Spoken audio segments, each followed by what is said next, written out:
Assalamualaikum warahmatullahi wabarakatuh. Wejangan Kiai Haji Sanusi Babakan yang paling dikenal oleh santrinya. Wekel ngaji supaya dadi wong pinter. Wekel jamaah supaya dadi wong bener.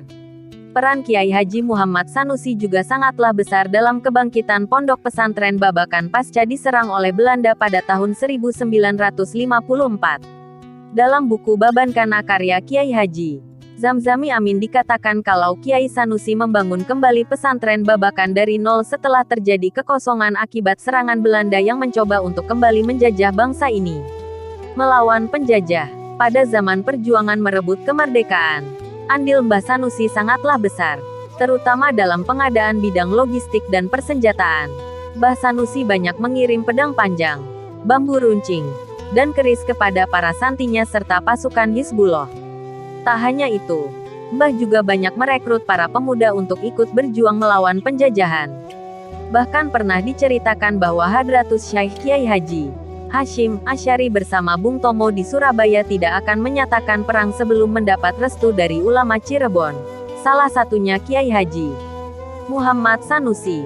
Mbahlah yang mencetuskan resolusi jihad bersama Kiai Haji Hashim Asy'ari dan ikut bertempur bersama Bung Tomo. Mbah Sanusi pun sudah sering keluar masuk penjara karena hal itu. Perlakukan kurang manusiawi dilakukan para pemberontak terhadap Mbah. Pukulan dengan gagang senapan laras panjang kerap kali diterima Mbah. Akibatnya, Mbah agak sedikit condong bila berjalan.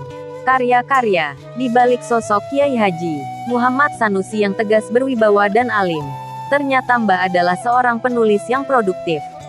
Terlihat dari banyaknya buku catatan yang banyak mengupas perjuangan para santri dalam meraih kemerdekaan, sejarah pesantren, hingga riwayat hidup dirinya sendiri. Mbah Sanusi merupakan seorang ulama yang pandai bersyair. Mbah Sanusi pun banyak sekali mengarang kitab dari pelbagai disiplin ilmu seperti ilmu pengetahuan sosial, ilmu falak, faraid, nahwu, shoroh, fiqh, tafsir, ilmu tafsir, akhlak, maupun tasawuf. Kitab-kitab yang ditulis Mbah merupakan kitab yang bertuliskan bahasa Jawa Pegon, bahasa Jawa yang ditulis menggunakan huruf Arab, bahasa Indonesia, bahasa Arab. Karya-karya Mbah Sanusi diantaranya Jadwal Sholat Abadi, yang digunakan hampir di semua wilayah 3 Cirebon, Indramayu, Majalengka, Kuningan. Jadwal Sholat Abadi ini dibuat pada tahun 1359 Kitabul Adab fi Durusi al-Awaliyah fi al-Ahlakil Mardiyah, yang ditulis dalam bahasa Jawa ini berisi tentang tata krama murid terhadap guru, anak terhadap orang tua, rakyat terhadap pemerintah, tata krama orang mencari ilmu, tata krama persahabatan, pergaulan, tata krama seseorang terhadap dirinya sendiri dan masih banyak lainnya seputar adab. Tanwir al-Qulub, yang berupa syair berbahasa Jawa tentang akidah, menjelaskan tentang Ahlus Sunnah wal Jamaah, surga dan neraka, tauhid, malaikat dan sebagainya.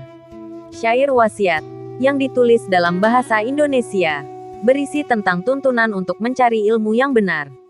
Kitabu et-Tabsyiru wa et-Tahziru, berupa syair berbahasa Jawa Pegon yang mengupas kejadian-kejadian di akhirat seperti nikmat kubur, azab kubur, hisab, syafaat, haud, dan lain-lain.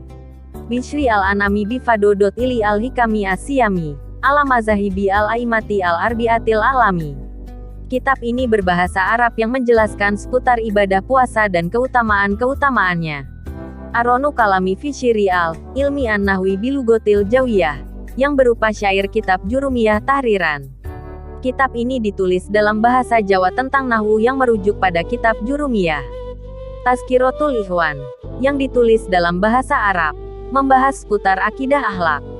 Babu al-Jumati wa Zuhri, yang ditulis dalam bahasa Arab, membahas seputar syarat, rukun dan sunnah sholat Jumat dan zuhur. Kitab Fasolatan,